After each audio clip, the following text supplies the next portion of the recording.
Welcome to the Top Listing Agent Show, the place to be to stay on the cutting edge of what it takes to sell more homes in less time. Each week, your host, Chadi Bazzi, will share with you the best skill sets, systems, and strategies so you can become a top listing agent. And now, let the show begin.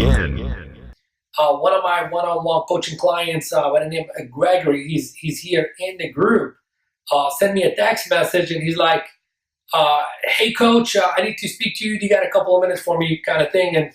And I saw his text message like 5 minutes later. I picked up the phone, I give him a call. That's how I interact with my one-on-one coaching clients, is we're a team. So, if they ever need me, it shouldn't just be on a coaching call. It should also be outside the coaching call. That's when it really matters.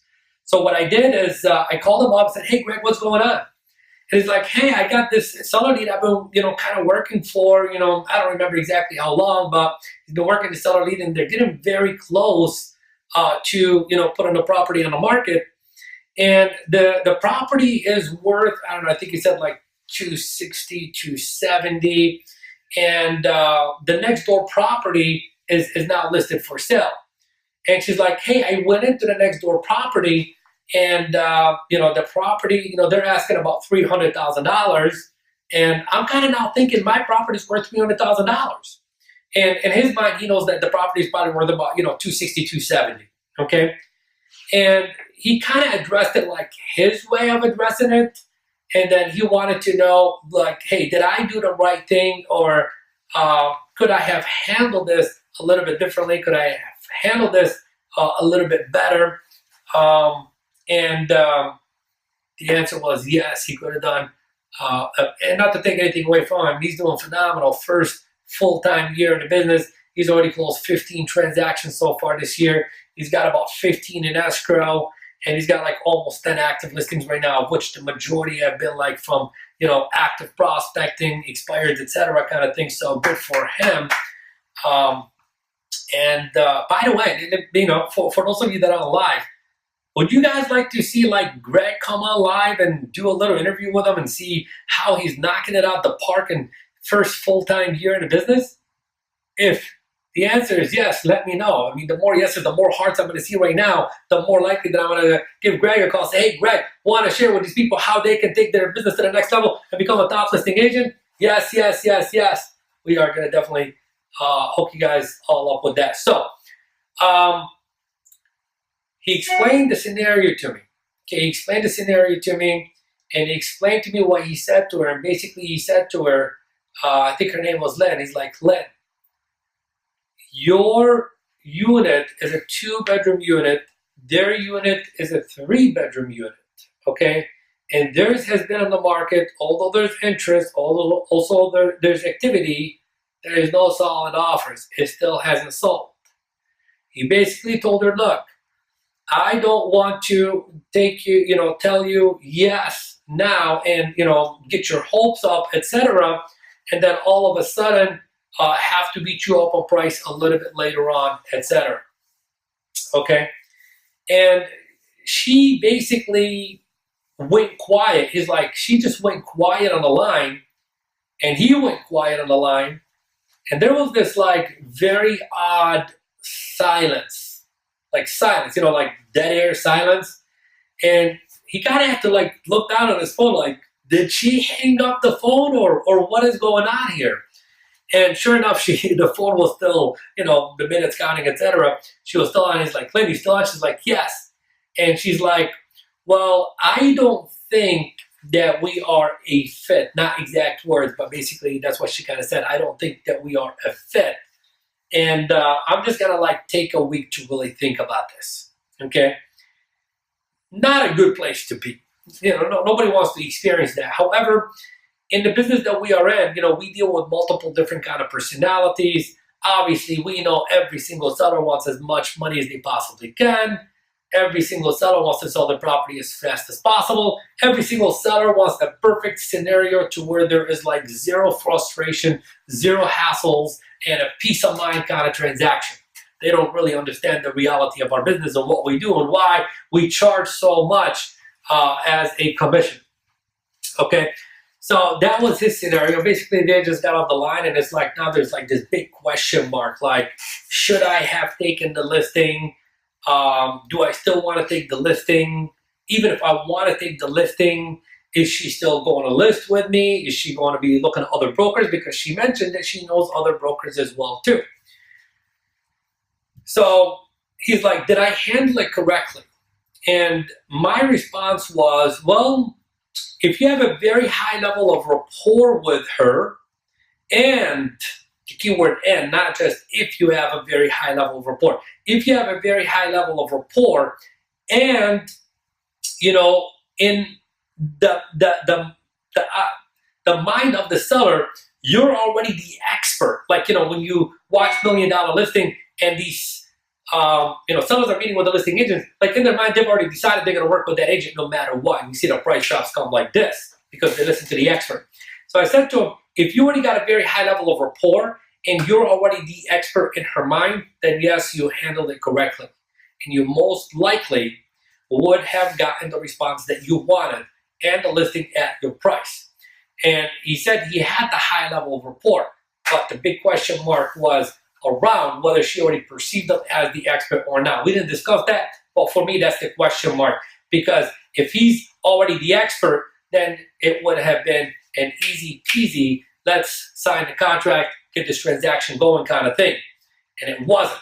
Just like when you go to your doctor, you know, he's the expert or she's the expert, and you're going to do exactly what they tell you to do. You're going to take their prescription and you're going to follow that prescription to the T. Okay? In this case, that wasn't the case. So he's like, how could I have handled this differently? Here's what I said. I said, number one, if you already have a high level of rapport, which is very, very, very important, that's how we get their listening, and you don't have like the expert, like in their mind, this wasn't like a past client, they're going to listen to you kind of like relationship, like you're not already the expert. I said, here's the way I would have handled it. I would have said, number one, I do not want to disagree with you. Number one, I don't want to disagree with you. Number two, I want to get you not just as much money as you want, but I want to exceed that as much as I possibly can, if I can. And of course, the reason being is you are going to be happy and I'm going to make more money. We're both going to make more money. It's going to be a win-win situation for every single person. Okay? And number three, I have to be honest with you 100% of the time, regardless of what the outcome might be. Regardless of what the outcome might be. And I personally believe that the property is worth about that much. Okay? However, to not disappoint you and make sure that we are crossing all our T's, I am going to go ahead and list it at your price, okay? And we are going to list it at your price and test the market for 14 to 21 days. And in 14 to 21 days, if we haven't got the offers, if we haven't got the activities, if the property's not sold, then it doesn't matter what I think anymore, and it doesn't matter what you think anymore. What matters is how the market has spoken to us, the feedback that the market has given us, the feedback that the buyers who saw the property have given us, the feedback that the agents who have viewed the property have given us. And these will be the facts that are beyond what you and I think or feel about your property and or the market. So I said to him, that's what I would have done, because then you could have taken the listing. But then there's one other question mark that we need to answer that's really going to determine, should we even go that route? And the big question mark is, what's her motivation? What is her motivation? How motivated is she? How pressed is she? How much frustration is she experiencing? Or how much pleasure is she going to gain as a result of selling this property, etc.? What is the core motivation? If the core motivation is precisely based only on the factor of money, it's going to be a very difficult transaction. And you got to decide, do I really want to deal with this person where I know I can't get them their price and they're not motivated to bring the price down? Do I want to be in a relationship with this person for the next 3 to 6 months, etc.? The answer might be no, okay? The answer will be yes for a lot of you who ain't doing any deals because you ain't doing any work to get the deals, okay? But for the most part, if the motivation is right, yes, and this is a lesson I learned a very long time ago. We see this happen all the time. If you don't take the listing that's overpriced, which trust me, I'm not an advocate of you taking overpriced listing. I'm an advocate of you taking strategic overpriced listings, okay? Keyword is always strategy. That's why we named this group Top Listing Agent Strategies, Systems, and Skills. Because I'm always going to be like, here's the strategy that you should be applying in your business. So I learned this lesson a very long time ago when I was active in the field. I remember a gentleman by the name of Gil Cottrell. I can't even forget his name. And it's been like, I don't know, over 10 years ago. Listing appointment I went on, it was a for sale by owner. Obviously, every for sale by owner wants to save commission and make as much money as they possibly can, etc. And I remember when his wife knew I was going there, she basically walked out, stayed with him, convinced him, he's ready to sign the paperwork. His wife came in, she fought with him. It wasn't my fault, I didn't create the fight. There was already tension between them, something's going on.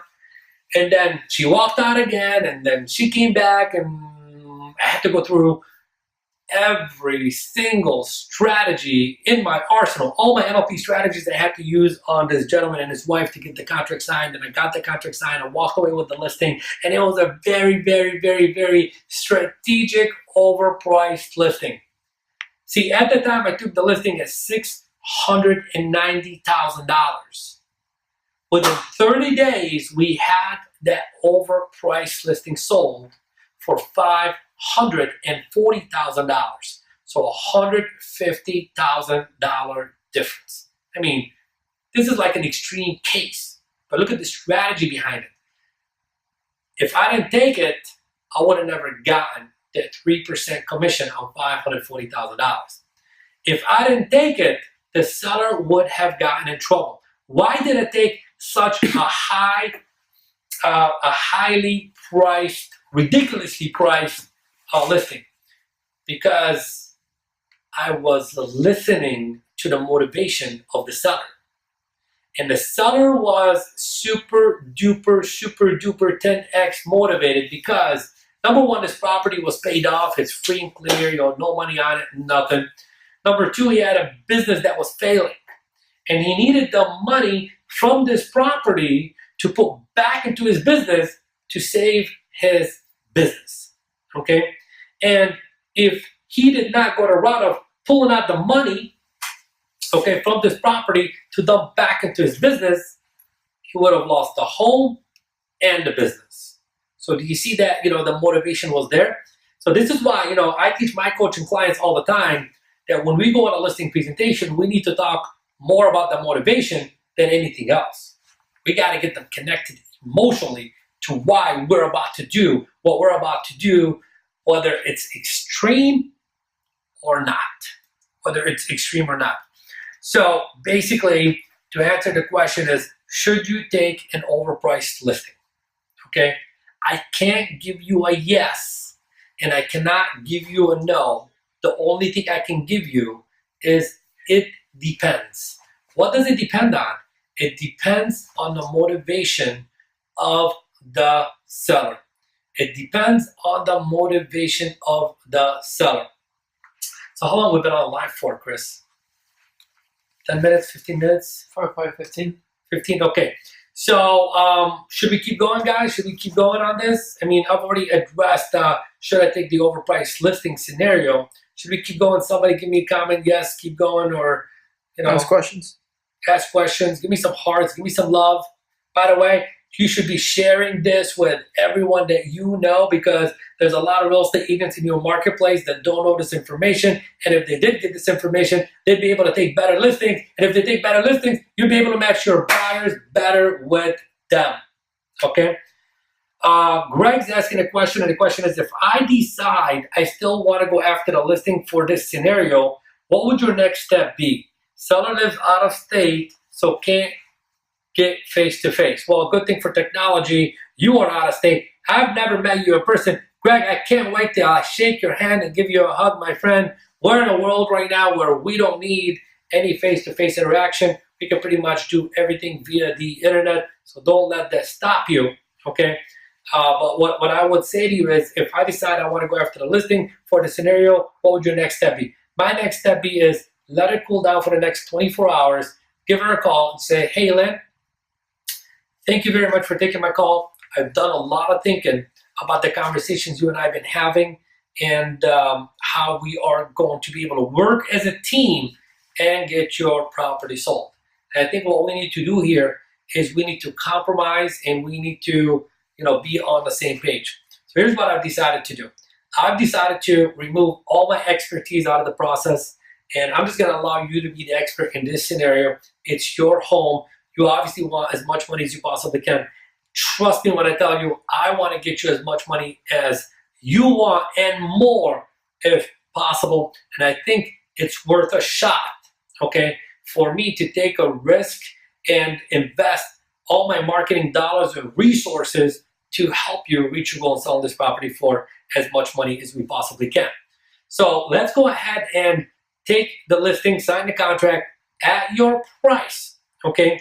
And then within 21 days or 14 days, whatever number you decide on, depending on the activity of the marketplace, in the next 14 days or 20 or 21 days, you and I need to have hopefully we don't have to, but if we need to, if the property is not sold, if we didn't get the kind of activity we want, if we didn't get the kind of offers we want, then what we want to do is we want to sit down and we want to have a conversation.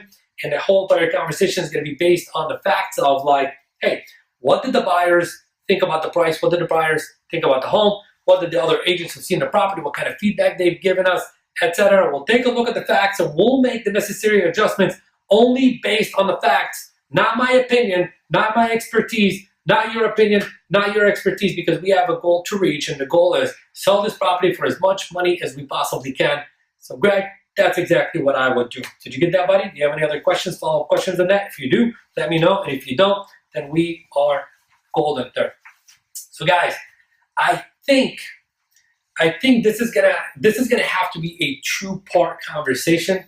The reason being is, I was planning on doing this whole entire talk all at once right now. And basically, if he does take the listing, what can he possibly do to make sure that he never ever has to ask for a price reduction and still get it? And I think that's like a conversation in itself that I want to train you on and help you out with. So I'm going to let that be a separate live episode that we do.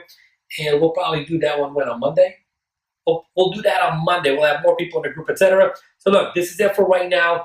I am going to be sharing this episode as a podcast episode on the Top Listing Agent Show. The reason being is I want all my audience from there to come on here and be a part of the group.